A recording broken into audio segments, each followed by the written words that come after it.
Welcome to Across the Pond, a podcast for leaders in market research to help them grow their insight agencies, with Steve Henke and Paul Griffiths. Well, welcome back, everybody. Welcome to Across the Pond, a podcast on how to grow your insights agency. I'm Steve Henke with Harpeth Marketing. Hey, and I'm Paul Griffiths from Client Advocates. Paul, do you know what today is, September 30th? The last day in September? Oh, a good answer, for sure. But it is actually International Podcast Day. No. Not kidding. It showed up on Google or something this morning, and I looked at it, so it must be true if it was online. But look at us. We're supporting the key day in our industry. So there you go. Wow. Well, the podcasting gods were obviously determined for us to do it today. So look, enough of the podcasting gods. Today we want to talk our second episode about the biggest issues that we see the industry facing, dealing with, struggling with at the moment. Is that right? Okay. That sounds like a reasonable topic to me, yes. Brilliant. Well, ever the gentleman, I'm going to say, Steve, what do you think are the biggest issues facing the industry at the moment? It's a fair question. I have three. One I'm not going to talk about, but I think it's an issue, is the lack of differentiation amongst agencies in our industry. I think that's a big issue. There's a lot of sameness. A lot of people, a lot of firms talking about what they do, who they do it for in the same way. Services they provide, and they all talk in the same way. As evidenced by the fact that virtually every agency uses the term actionable insights. But I will skip that one for now. I'm going to bring up a couple others. I think the biggest issue in our industry, Paul, is the lack of priority that is given to sales and marketing. For most of the firms that I know, most of the firms that we work with, frankly, sales and marketing are those things that they get to when they have a chance, when they have some time. Sales and marketing does not have a seat at the table, so to speak. It's all about operations and projects, and that certainly is the first priority. And then probably financial discussions happen right after that. But there's virtually nobody having a sales and or marketing conversation at the Monday morning staff meeting. And so, hey, things aren't so good. Let's get out and sell something, or let's throw an ad up in Quirks. And I think that has been and continues to be, from my mind, a big issue. It is not an integral part of the business operations of most small and mid-size agencies. So do you think, look, I might have expressed it slightly differently, but I think that's where I was thinking about was the lack of investment in it. So that is kind of, I guess it's the same thing, is that agencies do this, to your point, when they've got a moment or when things have gone quiet and the pipeline's dragged down a bit and they go, oh gosh, we've been really busy on projects, but now we aren't, so let's do a bit of sales and marketing. So is it? Do you think it's lack of investment, or is it lack of professionalization in terms of understanding the skills and what is required of to do that well? What I really think it is, I think those are part of it, for sure. Okay. I think it's and I think this might be part of the older generation, forgive me, that we are a professional services firm. Our good work begets more work. Yep. Right? If we do good work, our clients keep coming back. If we do good work, word gets out there and other people will find us. Yeah. I think that's a big old myth. I think doing good work is table stakes. We've worked with scores of agencies over the last several years. They all do good work. Nobody does horrible work. If they did, they wouldn't be in business. So doing good work is table stakes.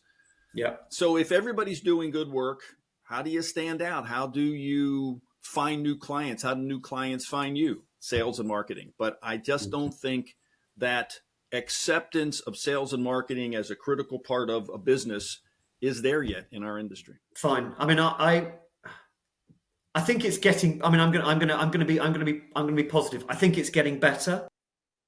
Oh, I agree. No question. Frankly, not to blow our own horn, but because of some firms like ours who are out there making it part of firms' integral operations, I think we're having an impact. And it's taken a while, but we're getting there. Okay. So Lack of sales and marketing. So when I was thinking about this, I was looking at things slightly differently. So I think the biggest challenge that we have as an industry is that agencies and people in agencies don't actually understand enough about their clients' needs.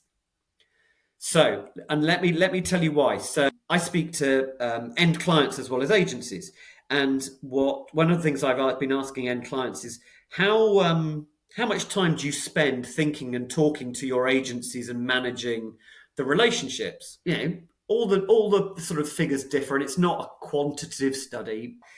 Roughly where we come out at is that most heads of insight, most senior people in big organizations probably spend about 10% of their time thinking about their agency relationships and their supplier and their vendor stuff. The other 90%, they're running their teams and managing their stakeholders and worrying about, I don't think agencies get that and understand that and are mindful enough of that. And that might come back into why they should need to do more sales and marketing to make sure they've got that brand salience and that plug-in. But I think it's really, really difficult. If you're a market research agency and you're sitting there going, well, I've done these proposals and no one's answering me, or I'm doing all this sales activity and I'm sending out all this content and no one's listening to me. It's not because it's not good, and it's not because it's not the right thing to do. It's because your client is only thinking about you 10% of your time. So therefore, what you have to do is, and it may be actually think about it on my feet here. It's related. You have to be consistent and persistent and resilient, because your client is only thinking about you and your agency's 10% of their time. Yep. But I think it is not a buyer's job to think about their vendors. It is the vendor's job to stay top of mind with the buyer. Yeah. But I think that is, when I look at my agency clients or I look at the industry, I think that is one of the big issues, is that the agencies don't understand actually what's involved in the client jobs, and therefore aren't communicating and being resilient enough about their communication. So that was. Do you think that's been exacerbated since COVID, and the fact that nobody goes to visit their clients anymore, that we're not getting inside, literally physically getting inside the building to learn about them? Completely. And I think it's really, really tough, because, I speak a lot with agencies, and some of them are kind of, really keen on getting back face to face with their clients. The challenge is actually getting the clients and finding the clients in the offices to do it. So I think it is definitely more difficult.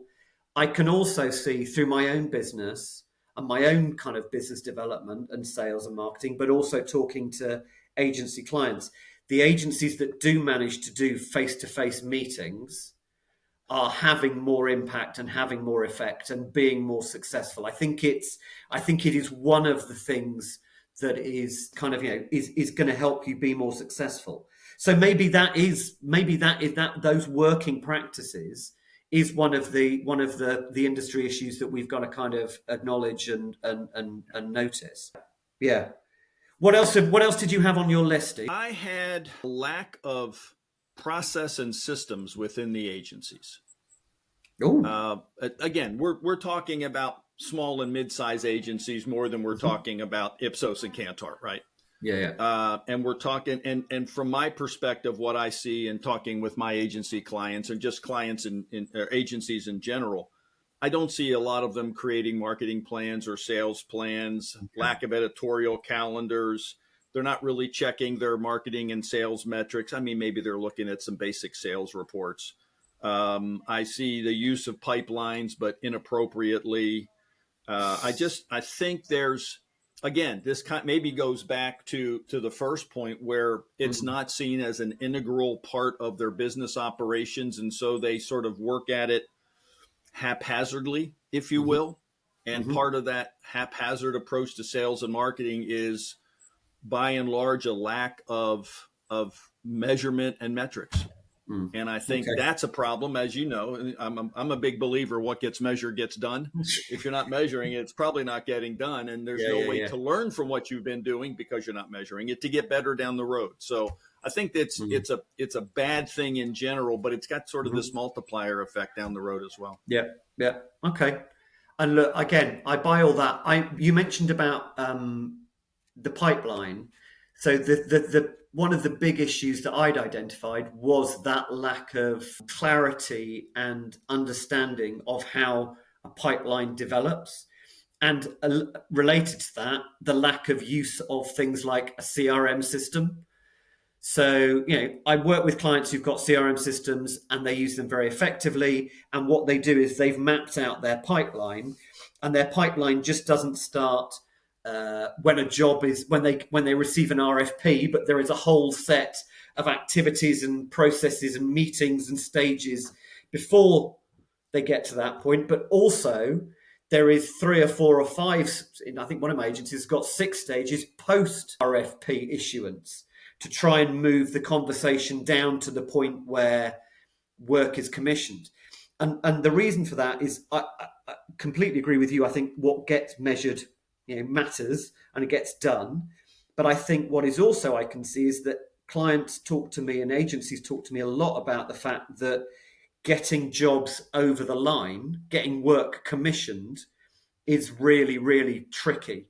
And if you don't have that detailed pipeline understanding of feeding the top of it, but also what you do post proposal issuance to get those projects over the line, other than sending an email going, "Hi, haven't heard you from a while. Do you want to go ahead with that proposal?" Which is a fine. It's a perfectly sensible thing to do, but it may be not only one of several things you want to do. That for me felt like a big thing when I'm looking at the agencies that I'm aware of and kind of practices in the industry. But honestly, again, this is the wisdom of your wisdom, Steve. Actually, this is about the professionalism of the agency and the sense of people not taking the time to do sales and marketing effectively. Well, it's funny you mentioned what you did about the pipeline, because that is the issue that I see as well. A lot of my clients and people that I talk with say they have pipeline, but it starts at the RFP. Yeah. And to me, that gets back to that sort of institutional lack of knowledge about what sales and marketing are really about, which is the top of the funnel and how to move them down to the point where you do get a proposal, an RFP. And it's those early stages. Everybody thinks about, well, we write a good proposal, we give a good capability presentation, we close the deal. It's the steps leading up to that are vitally critical that most firms are not thinking about. Yeah. And that's why I think this lack of where a proper use of a pipeline would be really, really helpful. Okay. So we've got professionalization. We need more. We've got lack of planning or not sufficient planning. We've got the fact that it's not something that it's done consistently and persistently. It's done kind of when the agency's got a bit of time or when they've got a bit of spare budget or when they're kind of sitting there going, "Oh my goodness, we haven't got any work in the pipeline and stuff." Is there anything else for you that kind of really stands out as being kind of a problem or an issue for the industry?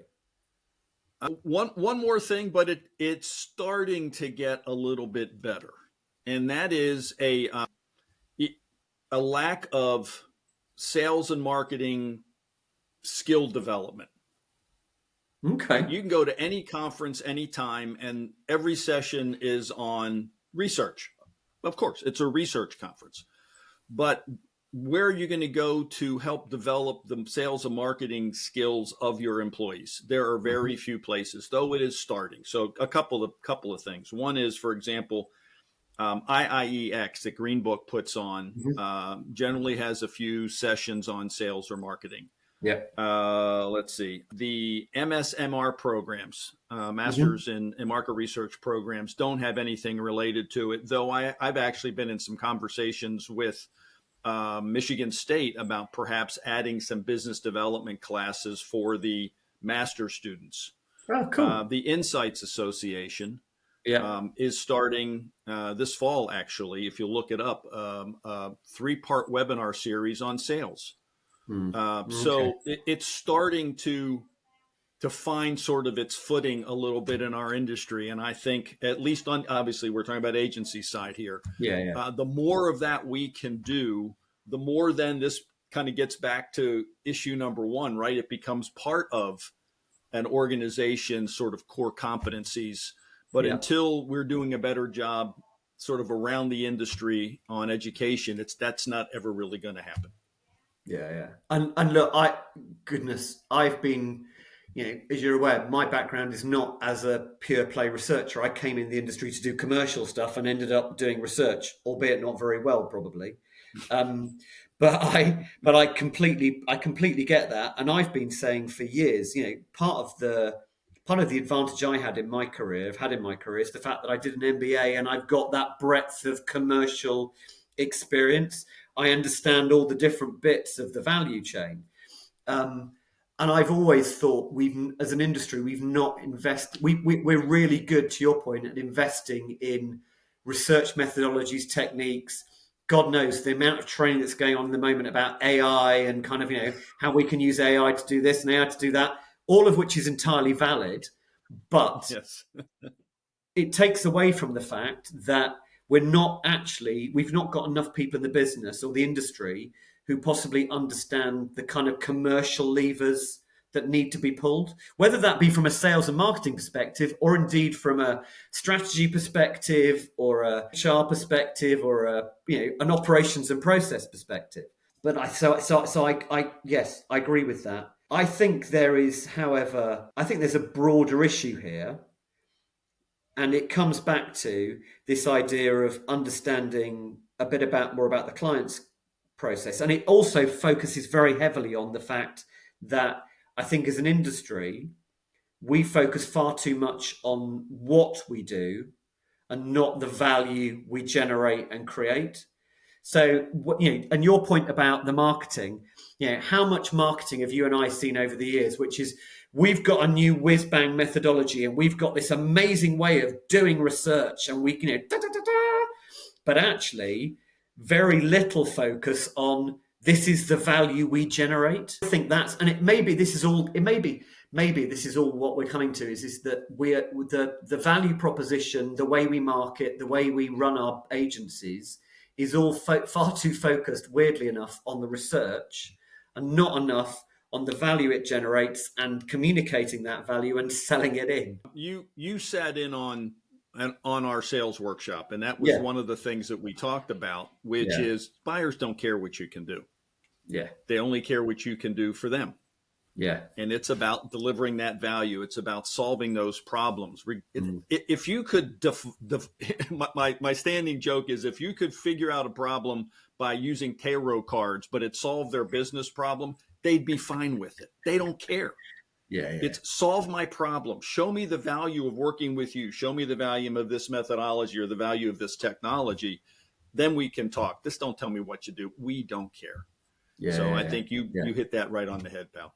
Brilliant. Well, look, it's trying to keep to 20 minutes, our 20-minute promise. We're pretty much at 20 minutes. I think that's probably about time for us to wrap it up for episode 2. So thank you everyone for listening. Keep an eye out for episode 3, which is coming soon. Steve has given a bit of a hint about what it's going to be about. It's actually going to be about how agencies should differentiate themselves and why is differentiation important in the world of market research and insight. Dial into that when we launch it. It's going to be an interesting one because I think Steve and I might disagree on some stuff here. Very exciting. Our first big podcast upset. Spoiler alert. Spoiler alert. But in the meantime, thank you, Steve, for your time, your wisdom, your excellence as ever, and see you on the next one. Thank you, Paul. Enjoyed it as always, and see you next time. Cheers. Bye. Bye-bye all. Thanks for watching and listening to Across the Pond.